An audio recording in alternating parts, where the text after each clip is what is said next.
आशा करता हूं आप सब बहुत अच्छे होंगे। मेरा नाम है सिद्धांत अग्निहोत्री। स्टडी ग्लोस पे आपका बहुत बहुत स्वागत है। बड़ी स्टेटमेंट आ रही है दोस्तों, बात करेंगे इसकी। और मैं उत्तराखंड भी आ रहा हूं तो एक छोटा सा मीटअप रख लेंगे। और भाई हाँ, मुझे थोड़ा गाइड भी कर दो कि किस तरीके से ये गंगोत्री, यमुनोत्री, केदारनाथ। तो इंस्टा पे मैसेज करो मुझे। वैसे काफ़ी बच्चों ने मैसेज किया था, मैंने उनसे बात की थी, लेकिन जितने ज़्यादा ओपिनियन उतना अच्छा है, और मीटअप के लिए भी। तो यहाँ पे हम बात करेंगे कि भारत और पाकिस्तान को अपने पास्ट को भुला देना चाहिए। ये मैं नहीं कह रहा हूँ, ये नवाज शरीफ कह रहे हैं। तो आपको पता भी है, जयशंकर गए थे एससीओ समिट के लिए। बायलिटरल मीट तो नहीं हुई, अनऑफिशियली हुई है। दोनों बैठे हैं, 24 घंटे में 2 बार बात की, शकदार से बात की। हालांकि एहसान इकबाल तो बहुत बकवास कर रहे थे, लेकिन अल्टीमेटली लाइन पे आ ही गए। तो अच्छी बात है। लेकिन दोस्तों ये बहुत अच्छा हमारे लिए है कि मतलब देखिए, पाकिस्तान का ये कहना मतलब ये है कि अब तो सच में पीओके पे ही बात होगी। एनीवे, यहां पे नवाज शरीफ ने कुछ बोला है, ठीक है। नवाज शरीफ कहते हैं कि पास्ट को छोड़िए, मिट्टी डालिए उस पे, बरी द पास्ट, और फ्यूचर को लेके आगे बढ़िए। अब पाकिस्तान को पता है, मैं एक एक लाइन को डिकोड करूंगा दोस्तों, कि उसको भारत की जरूरत। अभी राजनाथ सिंह ने भी यही बोला था कि हमसे मांगते हम आपको बहुत ज्यादा पैसा दे देते, आप चले गए आईएमएफ के पास। आपकी इतनी ईगो है कि आप अपनी ईगो में हमसे बात नहीं कर रहे हैं। तो ऐसे तो चलता नहीं है, ठीक है ना। तो यहां पे आपको पता है कि शहबाज शरीफ ही इज द पीएम। शायद नवाज शरीफ बनते, बट नहीं, शहबाज शरीफ, नवाज शरीफ तो चलो वापस आ गए, यही बहुत गरीमत हुई, वरना तो निपटा दिए जाते वो भी। यहाँ पे अगर इमरान खान के समय रहते तो क्या पता फांसी ही हो जाती। उल्टा गेम पड़ गया। सब सोच रहे थे नवाज शरीफ जो है वो लटकेंगे, लेकिन इमरान खान लटक गए। तो यहाँ पे जो नवाज शरीफ है, ठीक है, वो कहते हैं कि बात जो है ऐसे ही बढ़ती है, बात खत्म होनी चाहिए। अच्छा होता अगर मोदी साहब खुद तशरीफ लेके आते। तो ये चीज है। अब देखिए, मरियम नवाज शरीफ जो कि डॉटर है, जो कि बेटी है नवाज शरीफ की, उन्होंने भी बात की। लेकिन ये जो नवाज शरीफ ने कहा है, मैं आपको कुछ चीजें बताना चाहता हूं। सबसे पहले, आज से 9 साल पहले जब सुषमा स्वराज, मतलब मोदी सरकार आई थी 2014 में, अगले साल सुषमा स्वराज जो है वो गई थी पाकिस्तान, ठीक है। फिर उसके कुछ ही महीने बाद, कुछ ही दिनों बाद पीएम मोदी भी चले गए थे पाकिस्तान। अनएक्सपेक्टेड विजिट थी उनकी, शायद बेटी की शादी थी, अनएक्सपेक्टेड विजिट थी। लाहौर प्लेन मुड़ गया एकदम से, और साड़ी दी उन्होंने नवाज शरीफ की माता जी को। ये बहुत अच्छा जेस्चर था, एक शानदार जेस्चर था, लेकिन प्रोटोकॉल को साइड में रखा। उसके बाद क्या हुआ? पठानकोट हो गया, है ना, पठानकोट हुआ, पुलवामा हुआ। मैं आपको एक चीज बताता हूं। 1999 में जब कारगिल वॉर हुआ, मैंने ये किताब पढ़ रहा था अभी, मैंने उसकी रिव्यू भी किया था। तो हुआ क्या कि जब ये कारगिल वॉर हुआ तो परवेज मुशर्रफ ने खाली 3 ही 4 लोगों को बताया था, किसी को बताया तो था नहीं। अब परवेज मुशर्रफ, जब यहां पे नवाज शरीफ जो है उस समय पीएम थे, उनको तक नहीं पता था। और माइंड यू, फरवरी, उसी फरवरी में, फरवरी 1999 में अटल बिहारी वाजपेयी पूरी बस लेकर गए थे, ठीक है, बहुत बढ़िया रहा, सब चंगा सी। अब नवाज शरीफ को यह पता लगता है, परवेज मुशर्रफ ने नवाज शरीफ तक को नहीं बताया कि ये प्लानिंग ऐसी कर चुके हैं। तो नवाज शरीफ बड़े गुस्साते हैं कि ऐसे। तो खैर बोलते हैं, अरे जनाब आप आइए। तो नवाज शरीफ को प्रेस कॉन्फ्रेंस पे बुलाते हैं। प्रेस कॉन्फ्रेंस कह रहा हूं, एक बहुत बड़ा रूम होता है, उसमें परवेज मुशर्रफ और बाकी मिलिट्री के लोग होते हैं। वो बताते हैं कि उनका एक्चुअल में प्लान क्या है, ठीक है, हमारा पूरा प्लान क्या है, किस तरीके से हम कारगिल पे कब्जा करेंगे। तो नवाज शरीफ को चढ़ाया जाता है कि आपका इतिहास में नाम लिखा जाएगा कि कश्मीर आपने फतेह किया। तो नवाज शरीफ बड़े प्राउडली बोलते हैं कि अच्छा कितना टाइम लगेगा? बोला कि बस ज्यादा नहीं, अगर हम अभी चलते हैं तो 6-7 महीने में भी काम कर देंगे। नवाज शरीफ कहते हैं जाइए, ये करिए। नवाज शरीफ ने हामी भरी थी। उसके बाद सुनिए क्या होता है। नवाज शरीफ के जो पर्सनल सेक्रेटरी, वो जब नवाज शरीफ लिफ्ट कार से जा रहे होते हैं, फिर अपने घर पहुंचते हैं, लिफ्ट के अंदर घुसते हैं, तो दौड़ते हुए यहाँ पे उनके सेक्रेटरी आते हैं, बोलते सर आप बहुत बड़ी गलतफहमी में हैं, ऑलरेडी एलओसी पार कर चुकी है हमारी सेना।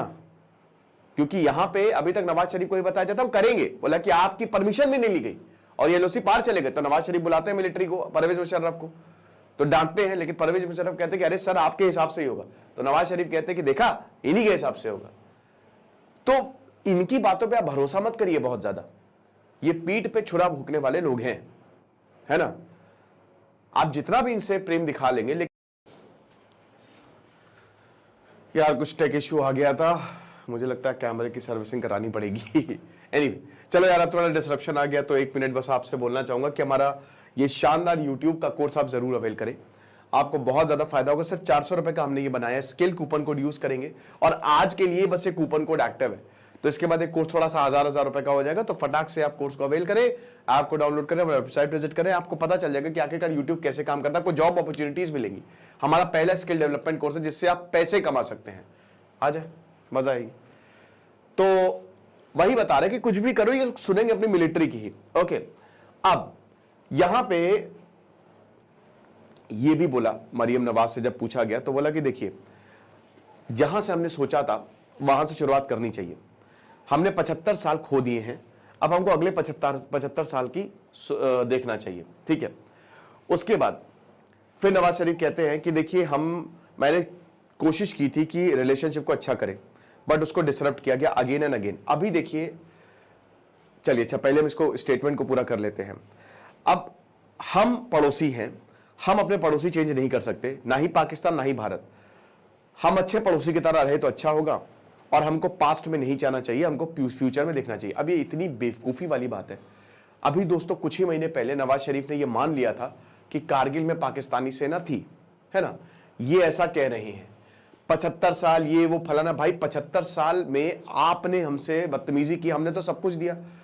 अभी मैं जयशंकर की किताब पढ़ रहा था, वाई भारत मैटर्स का एक चैप्टर जो है वो मैं आपको बताऊंगा। तो इसमें जयशंकर लिखते हैं कि भाई हम 1947 में पाकिस्तान एग्रेसर था, उसको सजा मिलनी चाहिए थी, लेकिन हमको इक्वल टेबल पे लाके खड़ा कर दिया कि ऐसा लगा कि हम भी गुनहगार, हमने थोड़ी ना कुछ किया था, आप एग्रेसर थे भाई। हमने तो कश्मीर को टाइम तक दिया कि चलो स्टैंड एग्रीमेंट कर लो, आपने एग्रेसर। उसके बाद यहां पे हर वक्त 1971 में तुम्हारी पूरी सेना हमारे पास थी, फिर भी शिमला एग्रीमेंट के तहत हमने तुमको ये वापस की। तो हमने हमेशा अच्छा जेस्चर दिखाया है, ठीक है। लेकिन ये 75 साल, ये साल वो साल की बात करते हैं, कुछ नहीं हुआ है, कुछ नहीं। अगर आज हम दोस्ती करेंगे, फिर 3-4 साल बाद ये हमला होगा। पता है, मेन जब तक इनकी मिलिट्री हटेगी नहीं, मिलिट्री इनकी पॉलिटिक्स से सेपरेट नहीं होगी। इनके राजनेता चाहते हैं अच्छे रिलेशन हो, है ना, लेकिन जब तक इनकी मिलिट्री और आईएसआई नहीं हटेगी ना, तब तक ये कभी बाज नहीं आएंगे। क्योंकि मिलिट्री बिकाऊ है, मिलिट्री को पैसे मिलते हैं वहां के, मिलिट्री उनकी पैसे के बारे में सोचती है। वो अभी मैं एक कर्नल का एक पॉडकास्ट सुन रहा था, तो वो बता रहे थे कि हम अमेरिका गए थे। अमेरिका की कहां गए थे, तो वहां पे पाकिस्तान की सेना भी थी, हमारी सेना भी थी। एक ऐसे था कि जॉइंट, मतलब वो मतलब उसको कह सकते हैं कि एक थोड़े वर्कशॉप टाइप की थी 4-5 साल तक, और उसमें बहुत देशों की मिलिट्री आई थी, तो सबको आइडियाज व्यूज ये सब प्रेजेंट करने थे। तो जब हमारे लड़के खड़े हो रहे थे कि we are major from India, we are captain from India, इस तरीके से बात कर रहे थे। वो बोल रहे थे पाकिस्तान वाले कि we are from military, Pakistani military, we are that from Pakistani military, we are this from Pakistani military. तो इसे साफ साफ दिखता है ना कि वो नहीं है उनके अंदर, है ना भाई। पाकिस्तानी मिलिट्री ने अपनी फौज तक को वापस नहीं लिया था। उनके जो लाशें थी ना, वो भारत ने अंतिम संस्कार किया था कारगिल वॉर के बाद। तो आप ये मान के चलिए कि उनकी मिलिट्री जो है वो ऐसे ही है, और ये एक बहुत बड़ी दिक्कत है। उनके राजनेता चाहते हैं कि अच्छे रिलेशन हो, लेकिन मिलिट्री नहीं चाहती अनफॉर्चुनेटली। उनको हमेशा आतंकवाद का सपोर्ट रहेगा, क्योंकि वही उनके हित में है, क्योंकि चाइना का सपोर्ट है। तो बहुत अच्छी बात है कि हमारे रिलेशन बहुत अच्छे होने चाहिए, बहुत अच्छे होने चाहिए, लेकिन ये पाकिस्तान को जिम्मेदारी लेनी पड़ेगी। दोनों तरफ के गिले शिकवे हैं, बाद में ये बोलते हैं, तो हमको वही है कि गिले शिकवे मिला के आगे बढ़ना चाहिए। तो आगे बढ़े, किसने रोका है। उसके बाद बोला कि अब हमको वही है कि जो दोनों देशों के लिए अच्छा हो उस चीज पे लिए काम करे। अब आर्टिकल 370 के लिए पूछा, ठीक है ना, तो उन्होंने कमेंट करने से मना कर दिया। यानी कि साफ साफ अब इनका एक, देखिए पाकिस्तान भी समझ गया है कि भाई अब कुछ होने वाला है नहीं। 370 छोड़िए, अब कहीं भारत पीओके ना ले जाए तो आप छोड़ दीजिए इसको, इस बारे में बात ही नहीं करते हैं, अच्छे रिलेशन के बारे में बात करते हैं।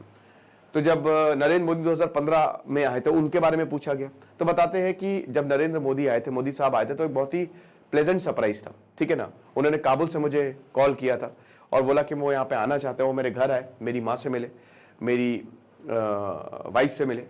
और ये कोई स्मॉल जेस्चर नहीं था, वो बहुत बड़ा था हमारे लिए, स्पेशली दो देशों के बीच में। तो इमरान खान ने, अब ये बताते कि इमरान खान ने वो शब्दों को यूज किया जो हमारे रिलेशनशिप को डिस्ट्रॉय किया। इमरान खान प्रधानमंत्री बनने से पहले भारत के लिए बहुत अच्छा बोलते थे, लेकिन प्रधानमंत्री बनने के बाद उनके सुर बदल गए। क्यों? मिलिट्री की वजह से। वही मिलिट्री उनको जेल में बंद करके रखी हुई है, उसी मिलिट्री के खिलाफ इमरान खान पहले ऐसे प्रधानमंत्री बने, प्रधानमंत्री का एक्स पीएम बने, जिनकी लोगों ने सुनी, लोग सड़कों पे आ गए। तो ये चीज था। उसके बाद हमारे shared customs and rituals, traditions, cuisine, language, ये तो भाई जाहिर सी बात है भाई, पाकिस्तान भारत से ही तो निकला है। अगर पाकिस्तान जो है वो आजाद, तो आज एक स्टेट होता, एक राज्य होता। और अभी भी अगर आप पूछोगे ना पाकिस्तानियों से कि भारत के साथ आना है, वो हंसते हंसते बोलेंगे हाँ भैया मिला लो कृपा करके हमको, तो ठीक है ना। तो फिर उसके बाद बोलते हैं कि वाजपेयी से लेकर मोदी तक हमारे बहुत अच्छे प्रोस्पेक्ट हैं, और हमको लगता है कि हमारा जो पॉजिटिव रिलेशन है वो पॉजिटिव डायरेक्शन में बढ़ना चाहिए।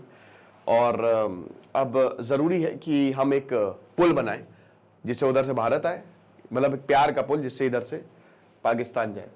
और यही बस रोल है जो मैं प्ले करना चाह रहा हूँ। तो अब देखते हैं आगे क्या होगा। बट इन्होंने फिर क्रिकेट की बात बोली कि हम चाहते हैं कि क्रिकेट टाइज जो है वो रिस्टोर हो, क्रिकेट टीम्स जो है वो एक दूसरे के देश जाएं और एक दूसरे के साथ खेलें। तो बस मैं चाहता हूं कि नरेंद्र मोदी पाकिस्तान आए और एक फॉर्मल विजिट करें।